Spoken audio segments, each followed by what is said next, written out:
था कि supreme Lord ने अपनी आइडेंटिटी को दिनसिंह के सामने रिवील कर दी थी और जब दिनसिंह को पता चलता है कि सावचन दरअसल में सुप्रीम लॉर्ड है तो वो उसके चरणों में झुक जाता है और कहता है कि आज के बाद मैं आपको ही फॉलो किया करूंगा। जिस पर सुप्रीम लॉर्ड कहता है कि हाँ ये तुम्हारे लिए अच्छा होगा और इस सेक्ट की भलाई भी इसी में है। और अब ये कहने के बाद सावचन उसे कुछ पावर देने लगता है और दिनसिंह उस पावर को देखकर बहुत ही ज्यादा हैरान हो जाता है और कहता है कि ये तो अर्थ लेवल की स्किल है और इस स्किल का नाम तो सन स्कॉर्चिंग पाल्म है। और अब दिनसिंह सुप्रीम लॉर्ड से कहता है कि सीनियर आपने जो अभी मेरे लिए किया है मैं उसके लिए कुछ भी करूंगा। अब सुप्रीम लॉर्ड दिनसिंह से कहता है कि ये इतनी भी बड़ी बात नहीं थी, ये तो बस अर्थ लेवल की 2 स्किल थी और अगर तुम स्ट्रॉन्ग नहीं होगे तो फिर मेरे कामों को कैसे पूरा करोगे। और अब सुप्रीम लॉर्ड जाके कुर्सी में आराम से बैठ जाता है और दिनसिंह से कहता है कि तुम मुझे ब्लू सेक्ट के बारे में और तीनों रिलम के बारे में फुल डिटेल दो। जिस पर दिनसिंह कहते हैं कि यस सर। और अब दिनसिंह बताना शुरू करते हैं कि पूरे जिनू रिलम में टोटल 49 रीजन है और इन्हीं 49 रीजन में से एक है तीनों रीजन और हमारा ब्लू क्लाउड सेक्ट इस रीजन के टॉप 10 की लिस्ट में आता है। ब्लू क्लाउड सेक्ट में लगभग 7000 से अधिक डिसाइपल्स मौजूद हैं, जिसमें 100 इनकार्सन लेवल के डिसाइपल है और 5 कोर लेवल के डिसाइपल है। और आप यानी कि सावचन कोर लेवल के डिसाइपल्स में से एक था। और अब ये सब सुनने के बाद सुप्रीम लॉर्ड कहता है कि ठीक है कंटिन्यू करते जाओ। और फिर दिनसिंह कहता है कि यहाँ के ज्यादातर डिसाइपल्स इनकार्सन लेवल पे है और उन सब की पावर का लेवल थियोरजी लेवल के फर्स्ट स्टेज पे है और जो कोर लेवल के डिसाइपल्स हैं उनकी पावर थियोरजी लेवल के 5वें लेवल में है। और ब्लू क्लाउड सेक्ट में टोटल 18 एल्डर मौजूद हैं और सारे एल्डर्स की पावर थियोरजी रिलम के 5वें लेवल में है। और उन सब एल्डर में से एक एल्डर है जिसका नाम ताइसांग है, जिसने थियोरजी लेवल के पीक लेवल को अचीव कर लिया है और मैं भी अब दूसरा आदमी बनने वाला हूँ जो थियोरजी लेवल के पीक लेवल को अचीव कर लेगा। और अब ये सुनने के बाद सावचन कहता है कि अच्छा दिनसिंह तुम मुझे ये बताओ कि यहाँ का सबसे स्ट्रॉन्गेस्ट पर्सन कौन सा है और पूरे तीनों रीजन में किसके पास सबसे ज्यादा स्ट्रॉन्गेस्ट फोर्सेस हैं। जिस पर दिनसिंह बताता है कि पूरे तीनों रीजन में टोटल 3 ही फोर्सेस हैं जो कि पावरफुल हैं, जिनमें से पहला सोल कैपिटिंग वैली है, दूसरा स्कॉर्चिंग फ्लेम सेक्ट है और तीसरा हेवनली स्वॉर्ड सेक्ट माउंटेन है। और उनके एल्डर यानी कि उसके पवेलियन मास्टर को तो आप जानते ही होंगे, जिनको उस जियांग फैमिली के आदमी ने थंडर से जला दिया। और अब हमारे ब्लू क्लाउड सेक्ट के आसपास एक ब्लैक स्टोन रीज नाम का ग्रुप रहता है और हमारे सेक्ट के आसपास बहुत से किंग बीस्ट भी मौजूद हैं। और अब ये सारी बातें सुनने के बाद सुप्रीम लॉर्ड कहता है कि मुझे सबसे पहले इन सारे फोर्सेस को ब्लू क्लाउड सेक्ट में मिलाना होगा और पूरे तीनों रीजन को अपना रीजन बनाना होगा और उसके बाद मैं पूरे जिनू रिलम में अपना अधिकार स्थापित कर दूंगा। और अब सुप्रीम लॉर्ड दिनसिंह से कहता है कि दिनसिंह 3 मेजर सेक्ट को इन्फॉर्म कर दो कि वो 3 दिनों के अंदर ब्लू क्लाउड सेक्ट में मिल जाए और जो हमारे सेक्ट से मिलने से इनकार करता हो उस सेक्ट के सारे लोगों को मारकर उस सेक्ट को अपने सेक्ट में मिला लो। और आप सुप्रीम लॉर्ड का इतना रौद्र रूप देखने के बाद दिनसिंह को तो पसीने छूटने लगते हैं और अब दिनसिंह डरते हुए सुप्रीम लॉर्ड से पूछता है कि क्या आपने वही कहा जो मैंने सुना, मतलब क्या अब हम सारे सेक्ट में कब्जा करने वाले हैं। जिस पर सुप्रीम लॉर्ड कहता है कि दिनसिंह क्या तुम्हें कोई एतराज है। जिस पर दिनसिंह कहता है कि नहीं नहीं सीनियर ऐसी बात नहीं है, मुझे पता है कि आप बहुत ही ज्यादा पावरफुल हैं, लेकिन कैप्टिवेटिंग वैली और स्कॉर्चिंग फ्लेम सेक्ट को तो हम निपटा देंगे। हमारी सबसे बड़ी प्रॉब्लम स्वॉर्ड सेक्ट माउंटेन होगा क्योंकि मैंने सुना है कि उसके एल्डर ने कॉम्बिनेशन रिलम को भी रीच कर लिया है। जिस पर सुप्रीम लॉर्ड कहता है कि क्या सच में। और अब सुप्रीम लॉर्ड हंसते हुए कहता है कि हाँ अब ये इंटरेस्टिंग है। और अब सुप्रीम लॉर्ड मुस्कुराते हुए कहता है ठीक है अब सारे सेक्ट को 2 दिन का समय दो और तुम मेरे ऑर्डर्स को बस फॉलो करते जाओ और रास्ते में जो अड़चन आएगी उसे मैं निपट लूंगा। और अब ये कहने के बाद सुप्रीम लॉर्ड वहाँ से जाने लगता है और जाते हुए दिनसिंह से कहता है कि दिनसिंह मुझसे कभी भी धोखा मत करना और याद रहे कि मेरी आइडेंटिटी तुम्हारे अलावा और किसी को भी जाननी नहीं चाहिए क्योंकि बाकियों की नजर में मैं बस इनकार्सन लेवल का सावचन बन के रहना चाहता हूँ, क्या तुम समझ गए। जिस पर दिनसिंह भी झुकते हुए कहता है कि जी सीनियर। और अब सुप्रीम लॉर्ड जाते हुए कहता है कि लुयनफी बस तुम मेरा हेवन में वेट करो। और अब हम देखते हैं कि सावचन फिर से रुकता है और कहता है कि मुझे ऐसे लोग बिल्कुल भी पसंद नहीं है जो मेरी बातों को चोरी छुपे सुना करते हैं और अगर दोबारा ये गलती हुई तो मैं किसी को भी नहीं बख्शूंगा। और अब हम देखते हैं कि ब्लू क्लाउड सेक्ट के चीफ भी उनकी बातों को छुप छुप के सुन रहा था और सावचन को ये बात पहले से पता थी। और अब चीफ दिनसिंह से पूछता है कि तुम्हें क्या लगता है कि वो जो कर रहा है वो सही होगा या गलत होगा। जिस पर दिनसिंह कहता है कि मेरा दिल कह रहा है कि वो जो भी कर रहा है अच्छे के लिए ही कर रहा है। और अब सीन चेंज होता है और हम देखते हैं कि धीरे धीरे सारे डिसाइपल्स को भी होश आने लगता है और वो लोग कहते हैं कि अभी अभी क्या हुआ था, क्या हम लोग सो गए थे।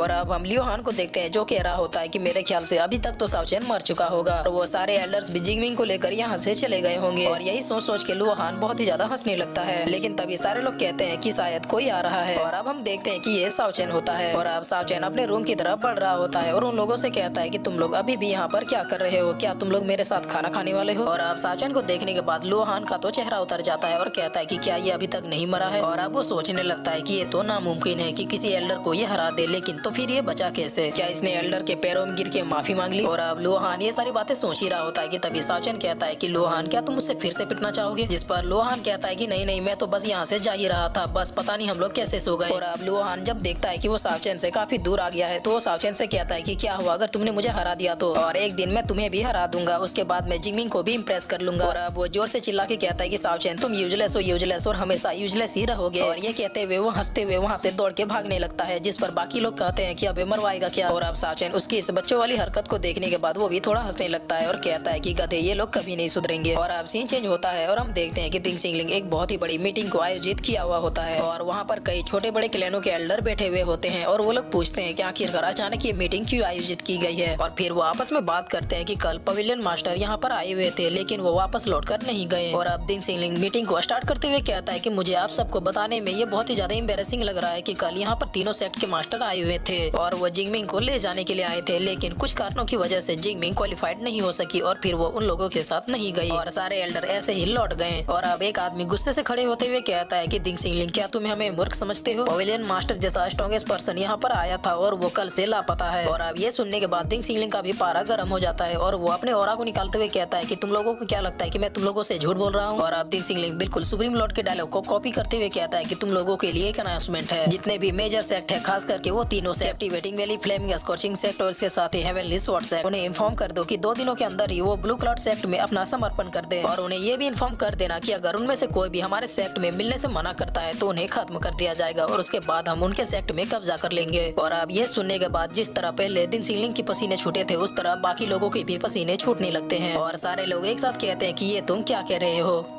और फिर इसी के साथ ये एपिसोड यहीं पे खत्म हो जाता है।